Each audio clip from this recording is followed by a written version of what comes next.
Coulomb's law का gravitation law से relation क्या है, इनके बीच में सिमिलरिटी डिसिमिलरिटी क्या है। तो आप फिर वही बात है, आप अपना मॉड्यूल में चाहे पढ़ लें या वैसे ही मैं बता दूं। बेटा याद करो, ग्रेविटेशन लॉ होता है G m1m2/r²। ये है 1/4πε0 तो दोनों को आप पाएंगे बहुत सारी सिमिलरिटी हैं। दोनों में 1/r² है, यानी इनवर्स स्क्वायर लॉ को फॉलो कर रहा है। दोनों कंजर्वेटिव फोर्सेज है बेटा। कूलम्स लॉ ग्रेविटेशन लॉ में जो फोर्सेज है कंजर्वेटिव फोर्स है। दोनों की फील्ड कंजर्वेटिव फील्ड है, दोनों सेंट्रल फोर्स है। बस फर्क क्या है, ये बहुत सी सिमिलरिटी आपको दिख रही है। फर्क क्या है कि ग्रेविटेशन फोर्स बड़ा कमजोर फोर्स है इलेक्ट्रोस्टैटिक फोर्स की तुलना में। पहला एक अलगाव है। दूसरा, ग्रेविटेशन फोर्स मीडियम पे नहीं डिपेंड करता है और कूलम्स लॉ मीडियम पे डिपेंड करता है। याद करो, कूलम्स लॉ में K था डाइलेक्ट्रिक कांस्टेंट, उसके अनुसार मीडियम पर उसकी वैल्यू डिपेंड करती है। तो अंतर सबसे बड़ा क्या है कि कूलम्स लॉ मीडियम पे डिपेंड करता है, ग्रेविटेशन नहीं करता है।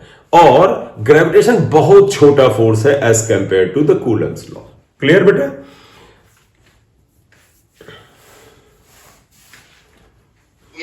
ठीक है, मैं एक तुम्हें डेटा इसलिए दे देता हूं क्योंकि कोई न्यूमेरिकल आता है, कोई रीजनिंग का सवाल आता है जिसमें मैथमेटिकल रीजनिंग पूछते हैं, तो उसमें इसका इस्तेमाल होता है। तो ये एक नोट हम ये लिख सकते हैं क्या, देखो ग्रेविटेशनल फोर्स जो होता है ये G m1m2/r² होता है। इलेक्ट्रोस्टैटिक फोर्स जो होता है, जो कूलम्स लॉ लिखा है, 1/4πε0 Q1 Q2/r² होता है। आप दोनों से देखें तो आपको खुद ही पता चल जाएगा, ये भी इनवर्स स्क्वायर लॉ, ये भी इनवर्स स्क्वायर लॉ। ये यूनिवर्सल कांस्टेंट है, मीडियम पे नहीं डिपेंड करता है, ये K पे डिपेंड करता है।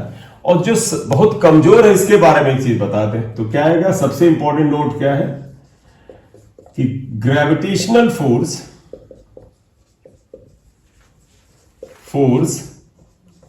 इज वेरी वीक फोर्स या वेरी वीक फोर्स।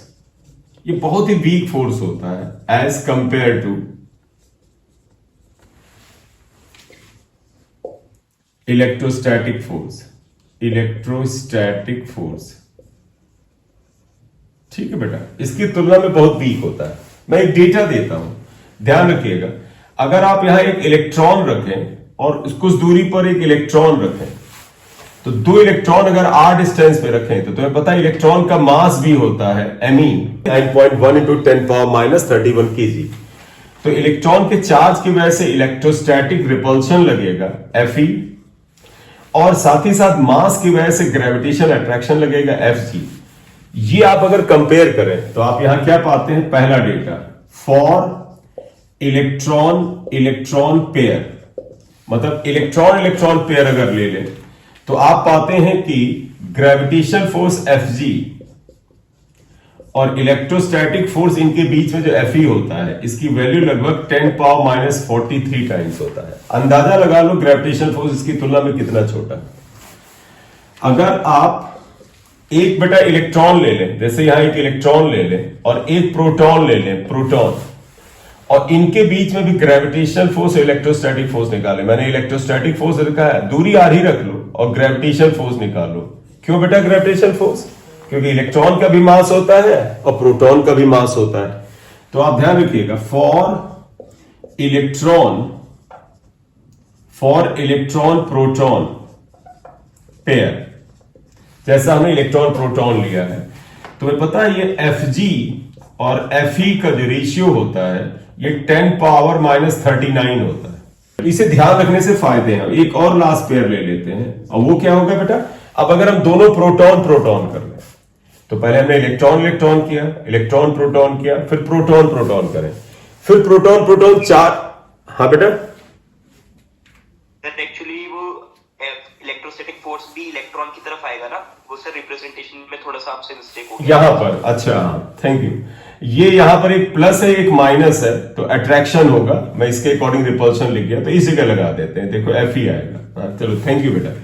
तो आप देखिएगा बेटा, ग्रेविटेशन फोर्स और अट्रैक्शन होता है, दोनों के दोनों यहां पर एक पॉजिटिव एक नेगेटिव है, तो लाइक चार्जेस है तो इलेक्ट्रोस्टैटिक भी अट्रैक्शन होगा। तो ये सिंबॉलिकली गड़बड़ाया है। तो चलिए न्यूमेरिकल वैल्यू क्या आई कि भाई साहब इनमें ग्रेविटेशन इलेक्ट्रोस्टैटिक का रेशियो ये होता है, इसे दिमाग में पड़ा रहने दो। ये इनके बीच का ये होता है, और एक लास्ट लिख रहे हैं for proton proton proton proton pair. वही ग्रेविटेशनल फोर्स और इलेक्ट्रोस्टैटिक फोर्स का जो रेशियो है ये 10⁻⁻36 टाइम्स होता है, राइट। तो इसे दिमाग में पड़े रहने दो, क्योंकि कई बार ये केवल इनका ऑर्डर पूछ लेते हैं कि बताइए इनके बीच में इनका रेशियो और इनका क्या ऑर्डर होगा, बढ़ते घटते ऑर्डर में लिखो, या किसी अन्य तरीके से। कई बार किसी एक्चुअल होता है ना स्टैंडर्ड फैक्ट को, डेटा को, क्वेश्चन तो बढ़िया बना ही सकते हैं सोच समझ के। अब न्यूमेरिकल करेंगे इसके, आप इसे नोट कर लें। लिखा नहीं क्या? लेकिन सर एक क्वेश्चन था सर यहाँ पर कि सर हमारा जो ग्रेविटेशन फोर्स होता है सर वो तो अट्रैक्टिव होता है, और सर जो हमारा इलेक्ट्रोस्टैटिक फोर्स होता है सर वो रिपल्सिव और अट्रैक्टिव दोनों होता है। तो सर इसके सिमिलरिटी में लिखेंगे, डिससिमिलरिटी में लिखेंगे इसको? हाँ, ये डिससिमिलरिटी। हाँ, मैंने बेटा बताया ना, ये 12th स्टैंडर्ड पे बताया था मैंने। सारी सिमिलरिटी डिससिमिलरिटीज आपसे नहीं बताई, मैं सोच के सारी बताता तो बताता। तूने बिल्कुल सही बात कही। क्या ग्रेविटेशनल फोर्स सिर्फ अट्रैक्शन होता है, और इलेक्ट्रोस्टैटिक फोर्स जो होता है वो अट्रैक्शन और रिपल्शन होता है। तो ये डिससिमिलरिटी हो गई। क्या electrostatic force may be attractive and repulsive both, but the gravitation force is only attractive force. कारण भी उसका है, मास एक ही तरह का होता है लेकिन चार्ज दो तरह का होता है, पॉजिटिव नेगेटिव। इसलिए जब चार्ज दो तरह का तो फोर्स भी दो नेचर के आएंगे ही आएंगे। ठीक है बेटा?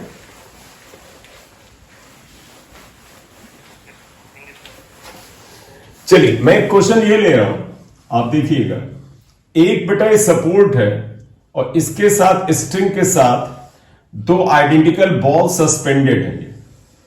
ये दो आइडेंटिकल बॉल सस्पेंडेड है। दोनों बॉल का जो मास है वो बेटा, इसका मास m और चार्ज q है, इसका भी मास m और चार्ज q है। और जब इनको यहां पर कहीं पर रखा गया है तो ये एक दूसरे से कुछ सेपरेशन बनाती है और इनके बीच का एंगल थीटा आता है। तो two identical charged balls are like this. They are suspended with support S, and the separation between them is theta. Angular separation is theta. तो यहां पर क्या क्वेश्चन लेते हैं? When two identical balls, और सिर्फ मैं QM लिख दूं तो आप समझ जाएंगे, charge is Q, mass is M, are suspended as shown. ठीक, एंगुलर सेपरेशन बेटा, ये एंगुलर सेपरेशन इज थीटा। ठीक है, ये है। अब ये कहते हैं ये पूरा सिस्टम उठा के अगर आप स्पेस में लिए जाए और वहां पर एक सैटेलाइट जो अर्थ का चक्कर काट रहा है, या ग्रेविटी फ्री स्पेस में लिए जाए, तो फिर ये एंगल क्या हो जाएगा? If this system is taken in space, अगर आप इन ग्रेविटी फ्री स्पेस लिख दें, ग्रेविटी फ्री स्पेस यानी वहां पर ग्रेविटेशन नहीं है, then find out theta. And एक और चीज पूछते हैं, स्ट्रिंग की लेंथ दे रहे हैं, ये लेंथ दे रहे हैं, तो कहते हैं टेंशन बताइए, and tension in string, tension in string. यानी अब इस स्थिति में पूछ लेंगे कि अगर आप इस पूरे सिस्टम को उठा करके ग्रेविटी फ्री स्पेस में लिए जाएं तो थीटा क्या होगा और तनाव क्या होगा। पहले चीज, एक चीज ध्यान से देखिएगा, यहां क्या होगा। पहला स्थिति देखो, इस समय सिस्टम आपने अर्थ पे कहीं पर हैंग किया है, तो देखो यहां क्या होता है। अर्थ पर इन दोनों पार्टिकल पे ध्यान रखना क्या लगेगा, इन दोनों के बीच में एक इलेक्ट्रोस्टैटिक रिपल्शन लगेगा, इस पे भी लगेगा, इसका वेट mg लगेगा, दोनों पे लगेगा बेटा। हम अगर एक पे दिखाएं तो समझ लेना इक्विलिब्रियम में हम एक को फॉलो करते हैं, और एक टेंशन T इधर लगेगा, कुछ T डैश मान लें। ये ऑन अर्थ है, और इस वजन की वजह से ध्यान रखना, ये इलेक्ट्रोस्टैटिक फोर्स चाहते हैं कि ये दोनों पार्टिकल जितना हो सके दूरी चले जाएं, क्योंकि रिपेल कर रहा है, लेकिन भार ने, वेट mg ने इनको यहां पर सेट किया हुआ है। थीटा एंगल पर रखने का जिम्मेदार जो फैक्ट है या फैक्टर है वो क्या है? वजन। तो इस स्थिति में जानते क्यों है? क्योंकि वेट mg खींच के नीचे ला रहा है। ये फोर्स तो कह रहा है भाई साहब दूर चलो। अब अगर आप ग्रेविटी फ्री स्पेस में ले जाएंगे तो क्या लिखोगे सोल्यूशन में? इफ g इक्वल टू 0 यानी इन स्पेस, अगर स्पेस में लिए गए तो अगर जी 0 हो गया तो ये तो गायब हो गया बेटा, और जब ये गायब हो गया तो ये दोनों फोर्स एक दूसरे से देखो बेटा दूर भागेंगे। तो इन स्पेस जानते क्या होगा, अगर ये सपोर्ट एस है तो ये चार्ज पार्टिकल यहां नहीं रहेगा, यहां भागेगा, ये ऐसे आएगा यहां जाके सेट होगा, ये वाला चार्ज पार्टिकल यहां भागेगा और इधर जाके सेट होगा। तो इसी का डायग्राम मैं बना रहा हूं, देखो यहां पर एक चार्ज पार्टिकल आ जाएगा क्यू, मास m है लेकिन जब g नहीं है तो वेट तो कुछ काम ही नहीं करेगा। सेकेंड मास पार्टिकल बेटा देखो ये यहां आ जाएगा, सेकेंड चार्ज पार्टिकल बेटा ये यहां आ जाएगा, ये आ गया क्यू। तो अब जब इस स्थिति में आया तो तुम कहोगे सर इलेक्ट्रोस्टैटिक फोर्स ये लगेगा। दूरी इनके बीच की अब क्या हो जाएगी, पहले तो ले लेना डिस्टेंस, देखो ये L था, डिस्टेंस तो अब 2L के बराबर हो जाएगी। एंगल बताओ बेटा, अगर ये यहां चला गया और ये यहां चला गया तो ये एंगल बेटा देखो फैल के ये हो जाएगा। तो पहले तो आया थीटा 180 डिग्री हो जाएगा, तो बेटा पहला तो आंसर है थीटा इज 180 डिग्री। अब इन्होंने पूछा टेंशन बताओ, बेटा बताइए जब ये फोर्स इधर खींच रहा है इस चार्ज को और ये फोर्स इधर खींच रहा है तो ये रस्सी है बेटा, ये रस्सी है, इसमें एक तनाव पैदा होता है, ये टी, ये तनाव होता है टी। गौर से देखो बेटा, इसका अगर फ्री बॉडी डायग्राम बनाए तो तुम कहोगे राइट हैंड साइड में टेंशन टी है, लेफ्ट हैंड साइड में फोर्स ये है और ये पार्टिकल यहां इक्विलिब्रियम में है, इसका मतलब टी इक्वल टू क्या होगा Fe, तो टी इक्वल टू कितने के बराबर आएगा, Fe के बराबर। और Fe कितने के बराबर है आप देखिएगा, Fe is electrostatic force that is 1/4 pi epsilon not, Q पहला चार्ज, Q दूसरा चार्ज अपॉन R स्क्वायर, तो ये हो जाएगा Q square upon 4 pi epsilon not, R की वैल्यू 2L है बेटा, 2L स्क्वायर। तो ये फॉर्मूला तुम्हारा ये बन गया कि tension is equal to Q square upon, देखो बेटा 2 स्क्वायर 4 हो गया, 4 4 जा 16, तो ये हो जाएगा 16 pi epsilon not L square, ये टेंशन आ जाएगा। तो इस क्वेश्चन में एंगल चेंज होकर के 180 हो जाएगा और तनाव जो हो जाएगा वो Q square upon 16 pi epsilon not L square हो जाएगा। बोलिए क्लियर है बेटा इतना बात? ठीक है, नोट करें, नोट करें। In what fraction charge Q should be divided in 2 parts and kept at certain distance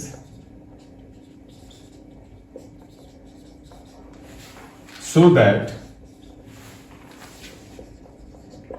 electrostatic force is maximum।